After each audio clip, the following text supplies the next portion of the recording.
আসল বাড়ির সামনে, আসল ঘরের সামনে আমাদেরকে দুটি কথা বলার, শোনার সুযোগ, তৌফিক, হায়াতে বরকত আল্লাহ তাআলা দিয়েছেন।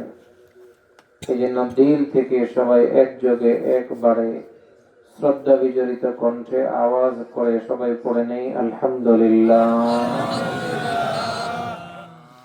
আমি জানি আজকে প্রথম দিন, খুব বেশি লম্বা আলোচনা হবে না, এবং ঠান্ডা এদিকে অনেক বেশি, নদীর পাশে আবার খোলামেলা জায়গা, খুব বেশি নাই, 40-45 মিনিটের মধ্যে আমরা এখান থেকে বিদায় হওয়ার চেষ্টা করবো ইনশাআল্লাহ। সূরাটি অনেক ছোট কিন্তু আলোচনা অনেক বেশি, এই জন্য আমি সংক্ষিপ্ত আকারে কিছু কথা আমি আপনাদের সামনে বলবো, আগে আমার জন্য, তারপরে আপনাদের জন্য। আমরা যে ঘর থেকে বের হয়ে আসছি আর এখন যে ঘরের পাশে বসে আছি, কোনটা আসল? এটা আসল, কিন্তু আমরা মনে মনে ভাবতেছি ওইটাই আসল। কথা ঠিক কিনা? আমরা মনে মনে কি ভাবি? ওইটাই আসল। ওটার জন্য আমাদের সব মেহনত, ওটার জন্য আমাদের সব পরিশ্রম, ওটার জন্য আমাদের সমস্ত আয়োজন, ওটার জন্য আমাদের দিন রাত পরিশ্রম, সব মেহনত। এটা আমাদের স্বপ্ন।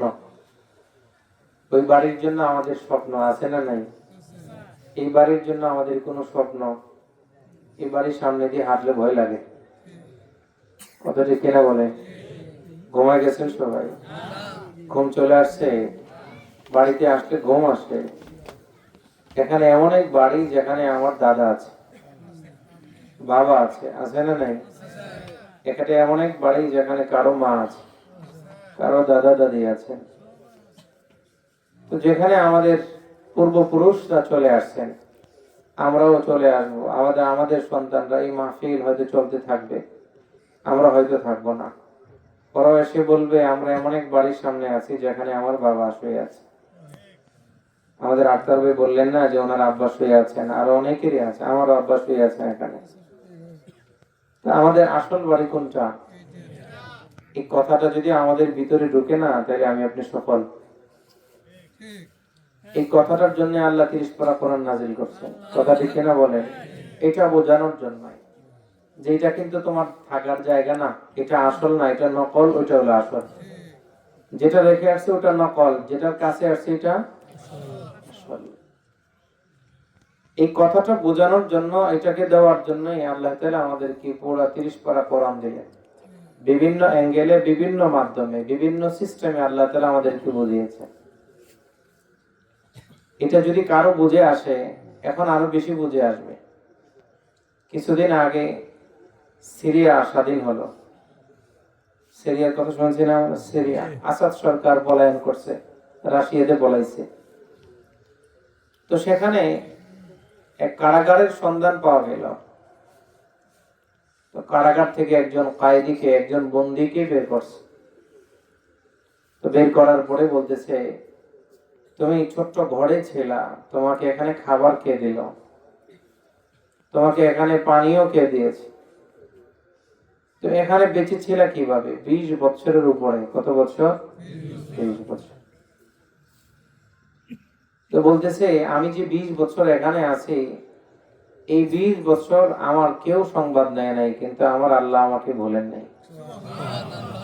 আর জোরে বলি সুবহানাল্লাহ। 20 দিন, 20 মাস না 20 বছর? 20 বছর প্লাস। বলতেছে এই 20 বছর এখানে আমার কেউ খবর নেয় নাই, কিন্তু আমার আল্লাহ আমাকে ভুলেন নাই। কিভাবে? তুমি খাবার খেয়েছো কোথায়? পানি পেয়েছো কোথায়? তো সে কাইদি বলতেছে, যখন আমার পিপাসা লাগতো, আমার যখন ক্ষুধা লাগছে, তখন আমি একটা দোয়া আল্লাহ তাআলার কাছে করতাম। তখন আমার ক্ষুধা যখন লাগছে, কথাগুলো আমার না, সে কয়েদির কথা আমি আপনাদের সামনে পেশ করতেছি। ওদের ইমানের হালত দেখেন আর আমাদের ইমানের হালত দেখেন। আমার আলোচনা খুব বেশি লম্বা চড়া হবে না। তো যে সূরা তেলাওয়াত করছি তার মধ্যে আল্লাহ তাআলা 4টা কথা বলছেন। কয়টা কথা? 4টা। তার মধ্যে প্রথম কথা হলো ইল্লাল্লাযীনা আমানু। দুনিয়ার সমস্ত মানুষ ধ্বংসশীল, সমস্ত মানুষ ধ্বংসের দিকে হাঁটতেছে, কিন্তু 4 দল ছাড়া। কয় দল? 4 দল ছাড়া। আল্লাহ তাআলা কথাটা বলার আগে আসরের কসম খেয়েছেন, ওয়াল আসর, আসরের কসম। কেন আল্লাহ খেয়েছেন? এতগুলা কথা, এর মধ্যে প্রধান কয়েকটি কথা হলো, আসরের সময় আমাদের কর্মব্যস্ততা অনেক বেশি থাকে। মাঠে যারা থাকে তাদের চিন্তা তাড়াতাড়ি ক্ষেতের কাজ শেষ করে বাড়ি যেতে হবে। যারা গরু ছাগল চড়ায় তাদের চিন্তা তাড়াতাড়ি গরু ছাগল করে একসাথে জমা করে তাড়াতাড়ি বাড়ি বসতে হবে। আবার যারা চাকরি বাকরি করে 5টার সময় অফিস শেষ, তাড়াতাড়ি অফিস থেকে কাজ শেষ করে বের হতে হবে। তাড়া আছে না নেই? তো এখানে বলতেছে যে আমি ভাবছি যে আমার একজন কি আছে, দুনিয়ার মানুষ আমারই বলছে, কিন্তু আমার আল্লাহ আমাকে বলে নাই। আমাদের আল্লাহ আছে না নাই? আল্লাহকে আমাদেরকে বলে যান। অনেক জায়গায় আমি উদাহরণটা দিই যে জঙ্গলার পাশে গরু ঘাস খাইতে গেছে। তো গরু যখন ঘাস খাইতেছে, সামনে ঘাস সুন্দর সুন্দর তরতাজা আছে, সেখানে ওটা সে সামনে আছে খাইতেছে। গরুর স্বভাব হলো পেট ভরে গেল সে সামনে ঘাস পাইলে খাইতে থাকে, তার রুচি ফিরে না। তো দুনিয়ার কিছু মানুষের স্বভাব এমন, যাদের পকেটে অনেক কিছু আছে, তারপর রুচির শেষ নাই, আরো কিছু হারাম ভাবে উপার্জন করতে হবে। এমন কিছু মানুষ দুনিয়াতে আছে না নাই? আল্লাহ তাআলা হালাল ভাবে অনেক দিয়েছেন, কিন্তু তার আফসোস, তার শেষ নাই, সবর নাই, আরো দরকার। সন্ধ্যা হয়ে গেছে, আশেপাশের গরু চলে যেতেছে বাড়িতে, কিন্তু ও যায় না। কিরে যাবি না? কয় তোরা যা, আমি আরেকটু খাই। গরু জিজ্ঞেস করতেছে তোরা যাবি না? কয় তোরা যা, আমি আরেকটু। সবাই চলে গেছে। সন্ধ্যার পরে জঙ্গলার ভিতর থেকে বাঘ বেরিয়েছে, প্রতিদিনকার মতো শিকার করতে, কাউরে পায় না। আজকে এসা চতুর্দিকে চোখ বুলায় দেখে, মাশাআল্লাহ মোটা তাজা একটা গরু দেখা যায়। ওইটারে যদি আমি শিকার করতে পারি, তাহলে আমার কয়েকদিনের খাবারের চিন্তা শেষ। ভাগের স্বভাব হলো কোন শিকারীকে সামনে দেখলে শিকার করার মতো, তাহলে সেইটাকে শিকার করতে গেলে তার শরীরে একটা ভাব দরকার, হুঙ্কার ছাড়ে। তো ভাগ যখন হুঙ্কার ছাড়তেছে, গরুর এতক্ষণ টেয়ার নাই, সে সামনে সমানে ঘাস খাইতেছে। এবার যখন বাঘের আওয়াজ শুনছে, তার কান খাড়া হয়ে গেছে। সর্বনাশ, বাঘ তো মনে হয় আশেপাশে আছে। তো এই বাঘের কথা যখন সে দেখছে, আওয়াজ শুনছে, এতক্ষণে তার বাড়ির কথা মনে হয়েছে। এতক্ষণে তার কার কথা মনে হয়েছে? ঠিক এই জায়গা থেকে এই ঘটনার প্রত্যেকটা পরতে পরতে আমাদের জন্য ইবরত হাসিল করার কথা আছে, শিক্ষণীয় কথা আছে। আমরা সারা জিন্দেগি ভর কাজ করতে করতে, খেতে কামারে সময় দিতে দিতে, বিদেশে শ্রম দিতে দিতে আমাদের হায়াত শেষ। কেরে ভাই নামাজ পড়বি না? এখন না পড়ে। কেরে ভাই তোর রোজা রাখার দরকার নাই? এখন না আরো পড়ে। কেরে ভাই আল্লাহর গোলামি করার দরকার নাই? এখন না আরো পড়ে, আরো পড়ে। সবাই মসজিদে যায়, সে যায় না। সবাই দ্বীনের পথে যায়, সে যায় না। সবাই তাবলীগে যায়, সে যায় না। সবাই হক্কানি উলামা ইকরামের মজলিসে যায়, সে যায় না। কখন যাবা? আরো পড়ে যাব। এবার যখন দুনিয়ার পিছনে দৌড়তে দৌড়তে আর তার মনে থাকে না, আজরাইল নামক ভাগ যখন হুঙ্কার দেয়, তখন মনে পড়ে। কথা ঠিক কিনা বলে? তখন আজরাইল নামক ভাগ যখন হুঙ্কার দেয়, আমি কিন্তু আসতেছি, সময় চলে আসছে, তখন কি বলে? লাউলা আখারতানি ইলা আজালিন করিব فأصدق وأكن من الصالحين।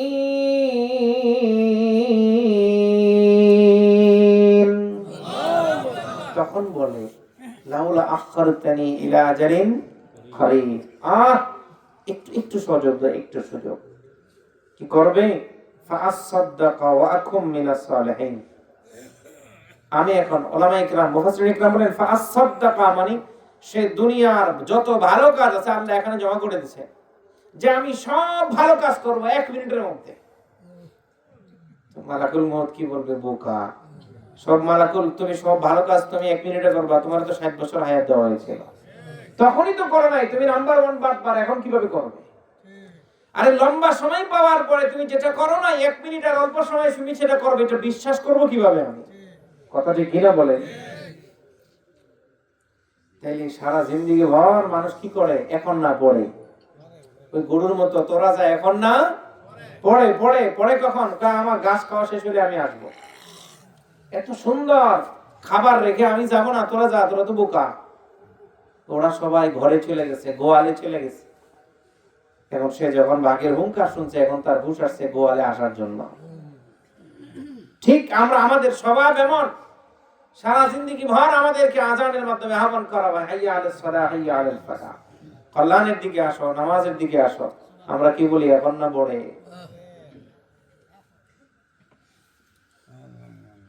ভাগের আওয়াজ শোনার পরে এবার গরু বাড়ির দিকে হাঁটা দিছে।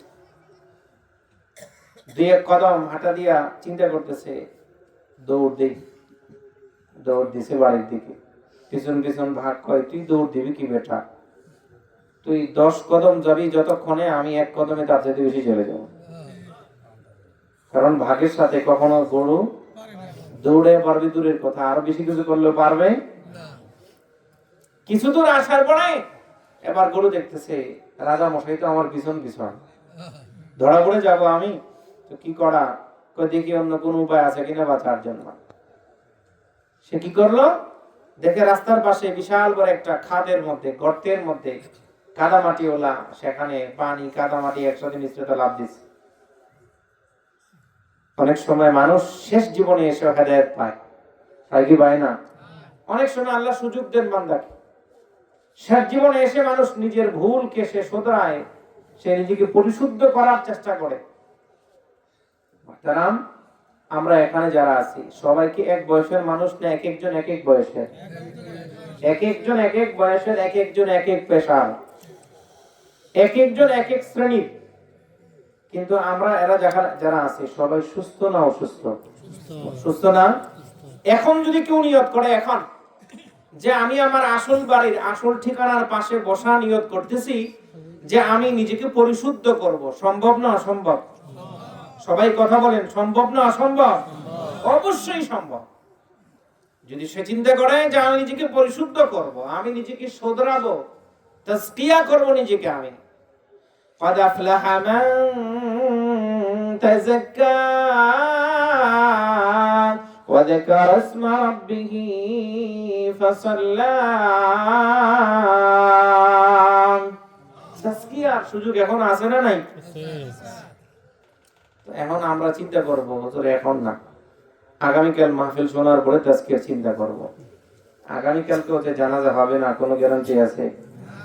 আগামীকালকে যেখানে একটা কবর খনন হবে না, নিশ্চয়তা আছে? বাঘ পড়ে গেছে, এখন গরু পড়ছে, গরুর দেখা দেখি পিছনের বাঘের হুঁশ নেই, সেও লাভ দিছে। হ্যাঁ, শিকারি তো চলে যেতেছে। এখন গরু তো মোটা শরীর নিয়ে পড়ছে একদিকে, বাঘ তো জোরে লাভ দিয়ে পড়ছে, গরুর চেয়ে 2-3 হাত পড়ে সামনে চলে গেছে। এখন কাদাপাটির পরিমাণ যদি বেশি হয়, কেউ যদি সেখানে নড়াচড়া করে, দেহ নিচে যায় না উপরে উঠে? আমাদের এই পাশে নদী, আমরা ছোটকালে দেখছি গোসল করতে গেলে যদি বর্ষাকাল যাওয়ার পরে মাটি যদি থলথলে হয়েছে, সেখানে আমরা পাড়ায় আস্তে আস্তে পানি নিচের দিকে গেছে। কক্সবাজার যারা যান, যেখানে চোরা বালি আছে অথবা বালি যেখানে নিচে যায়, সেখানে দাঁড়ায় যদি কেউ কিছুক্ষণ পা নড়াচড়া করে, আস্তে আস্তে বডি নিচের দিকে যায়। এখন বাঘ নড়াচড়া করতেছে গরুকে ধরার জন্য, গরু নড়াচড়া করতেছে বাড়ি যাওয়ার জন্য। দুজনের দেহ আস্তে আস্তে কোন দিকে যায়? নিচে যায়। এই পর্যন্ত গেছে, গলা পর্যন্ত নিচে গেছে। যাওয়ার পরে এবার বাঘ বলতেছে, গরু তুই আসলে একটা গরু, গরু রে তুই আসলে একটা গরু। গরু বলতেছে, রাজা মশাই আপনি আমাকে গরু বললেও গরু, না বললেও আমি জন্মগত ভাবে গরু, হয় না? নতুন করে আজকে তোরে আমি ডিগ্রি দিলাম, উপাধি দিলাম তোরে নতুন করে। আমি তো কেন দিছেন? তো বেটা বোকা, একটু আগে তুই যদি নিজে বাঁচার জন্য এখানে ঝাঁপ না দিতি, তুই মরে গেলেও আমি বাঁচতাম। একটু আগে তুই যদি এখানে নিজে বাঁচার জন্য লাফ না দিতি, তুই মরে গেলে, মানে তোরে আমি স্বীকার করে তুই মেরে যেতি, কিন্তু আমি, কিন্তু একটু পরে বোকা তোর নাকটাও কাদা মাটির নিচে যাবে, আমারটাও যাবে, তুইও মারা যাবি, আমিও কি লাভ হলো, এই জন্য তোরে বললাম তুই আসলটা গরু। এবার গরু বলতেছে, রাজামশাই আপনি আমাকে গরু বলছেন, আমি মাইন্ড করি নাই, তবে আমার বুদ্ধি শুদ্ধি কম হতে পারে, কিন্তু আমি এতটুকু জানি যে আমার একজন মালিক আছে। সুবহানাল্লাহ বলেন। আমার একজন কি আছে? আমার একজন মালিক আছে। আপনি বনের রাজা হতে পারেন, আপনার কোনো মালিক নাই, কারণ বাঘের কেউ পালে নাকি? আর পারলেও কি বাঘের সাথে ঘুমায়? সাধারণত আপনার কোনো মানে রাখাল নাই, মালিক নাই। আমার কিন্তু রাখাল আছে, মালিক আছে। তা আমার মালিক যখন আশেপাশের গরুর গোয়াল করে গিয়ে দেখবে সবাই চলে আসছে, আমি আসি নাই, তা আমার সন্তানে বের হবে, আমার তালাশ করবে, একা আসবে না, লোকজন নিয়ে চতুর্দিকে খুঁজবে, মাইক লাগাই দিবে, অমুকের গরুটা হারানো গেছে, আসে নাই বাড়িতে। খুঁজতে খুঁজতে এসে যখন দেখবে যে আমি কাদামাটিতে আপনার ভয়ে পড়ে আছি, তো আমার হাতে পায়ে রশি লাগাইয়া টাইনা আমার উঠাইয়া সুন্দর করে গোসল দিবে, যাতে আমার শীত না লাগে, আমার উপরে একটা সালার চট দিয়ে দিবে, আমি আরামসে গিয়ে গোয়াল ঘরে ঘুমাবো, আর আপনারা এই পিটাইয়া বাকি অংশটা মাটির নিচে নিয়ে যাবে। ঠিক আমাদের একজন মনিব আছেন, তিনি কে? চিৎকার করে বলতে হবে, তিনি কে? আল্লাহু ওয়ালিয়ুল্লাযীনা আমানু ইউখরিজুহুম মিনাজ যুলুমাতি ইলান নূর ওয়াল্লাযীনা কাফারু আউলিয়াউহুমুত তাগুতু ইউখরিজুনাহুম মিনান নূরি ইলাজ যুলুমাত أولئك أصحاب النار هم فيها خالدون